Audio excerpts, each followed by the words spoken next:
Olá, tudo bem? Hoje iremos falar de Abimeleque, mas não de um e sim de três. Isso mesmo, três personagens que carregam o mesmo nome na Bíblia. Na verdade, existem cinco, e a razão disso para alguns estudiosos é que esse era um nome muito comum entre os reis dos filisteus, como Faraó era para os egípcios. Inclusive, o significado do nome é meu pai um rei ou pai de um rei, o que sugere ainda mais a possibilidade de ser um nome dado aos reis dessa época. Mas apesar de cinco, eu irei falar de apenas três. Três que me fazem pensar a respeito do que podemos escolher com aquilo que escolhemos viver. E principalmente quando decidimos ouvir ou não o que Deus busca nos dizer. Mas antes, eu me chamo Alexander Teran e te convido a dar aquela força se inscrevendo no canal e a compartilhar com os seus amigos. E assim juntos propagarmos a palavra viva de Deus. Aproveita e ativa o sininho para que eu possa te chamar para o próximo vídeo. O primeiro personagem bíblico citado com esse nome foi o rei dos filisteus, de Gerar, com quem Abraão teve contato. E possivelmente esse Abimeleque foi o líder de um dos primeiros clãs filisteus que habitou na Palestina.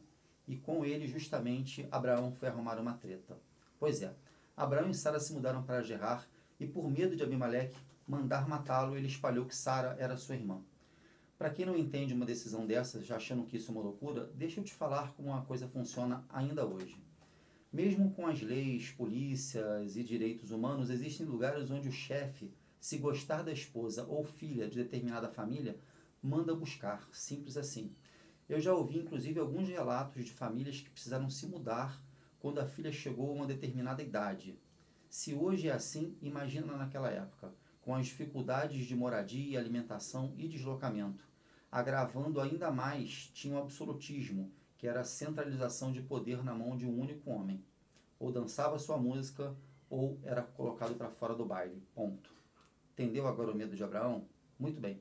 O plano de Abraão, infelizmente, não deu muito certo, pois Abimeleque estava tendo um problema com as suas esposas. Elas haviam se tornado inférteis. Por essa razão, ao saber de Sara, que segundo a Bíblia era uma mulher lindona, ele manda buscar para fazer de sua esposa. Porém, durante a noite, Deus fala com Abimeleque em sonho, dizendo o seguinte: essa mulher que tu pegou é casada e tu vai devolver, caso contrário, eu terei que te matar. Eu sei que ele disse ser irmã dele e tal, mas na verdade, ou tu devolve, ou a chapa vai esquentar para o teu lado. Abimeleque, muito assustado, manda chamar Abraão, que deixou ele na mão, literalmente, colocando ele na mira do chefe. Dá uma chamada nele, devolve Sara junto com vários presentes, tirando assim a batata quente da mão. E claro que de bobo não tinha nada, aproveitando a situação, vendo que Abraão era chegado de Deus, pediu para ele orar, intercedendo no problema lá da fábrica. Abraão atendeu o pedido do amigo, Deus abençoou a mulherada, que encheu a casa de filho. Percebe o que acontece quando existe paz nas relações? O que acontece quando Deus tem livre acesso às nossas vidas? Abimeleque tomou uma decisão errada, com base na informação que recebeu. Disseram que Sara, era desimpedida e era irmã de Abraão. Abraão errou em mentir dizendo que Sara era sua irmã. Porém, esse erro aconteceu com base numa triste realidade, onde as mulheres eram tomadas contra a própria vontade. Porém, importante fazer uma observação aqui. Ele não teria passado por nada disso se não tivesse resolvido sair do propósito que Deus tinha com ele. Ou seja, se não tivesse saído da fé em algum momento. Fé essa que o fez sair de casa, da casa do seu pai, para a terra que Deus ia mostrar. Ou seja, ele saiu pela fé e chegou na terra prometida pela fé. O problema é que ao chegar lá, descobriu que os cananeus ainda habitavam a terra. E por Deus ainda não ter resolvido essa questão, ele resolveu fazer uso do seu livre-arbítrio. E aí começou o problema. A jornada pela fé termina e começa a jornada pela vista. Ele resolve ir com Sara para Negueb e ao chegar descobre que havia uma crise acontecendo. Era um período de fome. Foi quando então ele resolveu ir para Gerar e lá aconteceu aquela treta com Abimeleque. E isso acontece até hoje. As pessoas durante a prova se sujeitam a Deus, tomando decisões novas, voltadas para a vontade do Senhor. E assim seguem pela fé durante um tempo. As coisas vão tomando um rumo, vão se acertando, gastos que antes levavam o orçamento da família, criando sérios problemas, vão acabando, vícios vão sendo controlados, a cerimônia na relação se estabelece e com isso as brigas acabam. Ou seja, a pessoa aceita caminhar pela fé, buscando ajustar os seus passos. Porém, ao se sentirem mais confortáveis com esses resultados, parece que se esquecem do que passaram e resolvem ir para Negueb com Sara. Aí, quando a coisa pega novamente, começam a buscar atalhos para tentar corrigir. Sim, me parece que Deus nessa hora é a última opção. Primeiro tentam todos os atalhos, e quando já não aguentam mais, procuram um papai. Entende? Foi isso que Abraão fez, quando decidiu ir para Gerar, e com isso precisou mentir, que quase lhe custou a vida e a esposa. Só não chegou a esse ponto, porque Deus era com ele, né, intervindo na situação.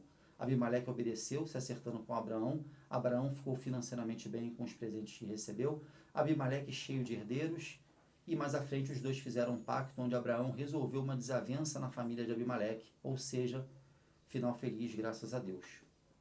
Já a segunda história, curiosamente, se repetiu com o segundo Abimeleque. Dessa vez a treta foi com Isaac, filho de Abraão. Ele, passando por uma crise, vai para Gerar, porém dessa vez às claras com Deus. Sim, Deus estava no comando dessa viagem, mas deixou bem claro quando disse, só não entra no Egito. Apesar de Isaac obedecer essa parte, ele resolveu contar a mesma mentira com medo de morrer pela beleza de Rebeca. Disse então que ela era sua irmã. Abimeleque, ao saber de Rebeca, a tomou como esposa. Depois redescobriu, ficou boladão, chama Isaac no estreito, devolve Rebeca e fica tudo bem também. Isaac ali então ergue um altar para adorar a Deus e, apesar de estar em terras áridas, plantou muitas sementes e colheu 100 vezes mais. Abriu um poço que foi chamado de Seba e por isso até hoje existe uma cidade com o nome de Beerseba. A Bíblia conta que Isaac prosperou muito, pois foi abençoado por Deus, que se alegrou com a sua obediência. Mais uma vez, tudo termina bem, quando Deus está no meio. Mas já o terceiro Abimeleque foi um dos filhos de Gideão, juiz de Israel, com uma mulher de Siquém. Ele tramou a morte de seus 70 irmãos, e para isso contou com a ajuda do povo siquemita. Ele recebeu recursos do tesouro de Balberite, o deus cultuado em Siquém, e conseguiu reunir perversos homens que lhe ajudaram a executar os seus irmãos. Depois disso, ele rapidamente se tornou o rei de Siquém. Somente seu irmão caçula, o Jotão, conseguiu escapar dessa matança, dizendo a ele que um dia ele iria encontrar a destruição entre o próprio povo que o ajudou, o que acabou acontecendo cerca de 3 anos depois. Abimeleque começou a experimentar oposições, revoltas do povo de Siquém contra a sua liderança, e ele então, procurando suprimir a qualquer custo os movimentos que se levantavam contra ele, arrasou a cidade de Siquém e cobriu a terra com sal para que se tornasse infértil, o que fez muitas pessoas procurarem refúgio na torre do templo pagão de Balberite, a qual Abimeleque colocou fogo, queimando vivo aproximadamente 1000 pessoas. Em seguida, ele sai e vai para Tebes, uma cidade próxima, a qual tomou da mesma forma, e depois foi atrás do povo que se refugiou numa torre que havia na cidade, para queimar todos como fez em Siquém. Porém, dessa vez, o seu plano foi completamente frustrado, quando uma mulher jogou um pedaço de pedra do moinho sobre sua cabeça. A pedra tirada pela mulher quebrou o crânio de Abimeleque. E como nessa época era uma vergonha, para um homem morrer pela mão de uma mulher, Abimeleque ordena que o seu escudeiro o mate. De qualquer forma, a fama que uma mulher lhe feriu mortalmente perdurou por muito tempo em Israel. Assim termina essa história nos mostrando claramente a diferença quando colocamos Deus à frente das nossas decisões. A primeira poderia ter sido evitada se Abraão se mantivesse na fé, ficando assim na terra prometida. Apesar dessa ter terminado bem, foi necessário Deus falar em sonho com Abimeleque para que não acontecesse o pior. Já a segunda, Isaac, filho de Abraão, segue os comandos de Deus, arrisca e assim vive seus planos com muitas bênçãos. E a terceira mostra quais são os planos do inimigo, nos oferecendo certa relevância, como fez com Jesus Cristo no deserto ao tentá-lo, e para aqueles que aceitam pagam um preço altíssimo mais à frente, muitas vezes com a própria vida. Eu me chamo Alexander Teran, e se você curtiu esse vídeo, te convido a se inscrever aqui no canal e a compartilhar com os seus amigos, para que possamos juntos propagar mensagens como essa. Ativa o sininho e vamos juntos para o próximo vídeo. Deus os abençoe.